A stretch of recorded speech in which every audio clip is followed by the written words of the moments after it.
అంటే ఇది తొలగిపోదు మన జీవితంలో, ఇది వల్ల కాదు మన జీవితంలో. ఈ యొక్క పోరాటం నుంచి మనము విడుదల పొందలేము. ఇక గర్భము తెరవబడదు, ఇక ఈ క్యాన్సర్ వ్యాధి పోదు.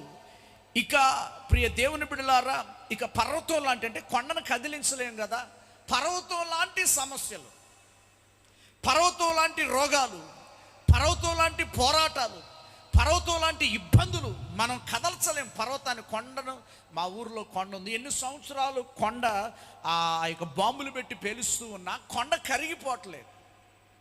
ఇక్కడ ఈ భక్తుడు ఏమంటున్నాడంటే, సర్వలోకనాథుని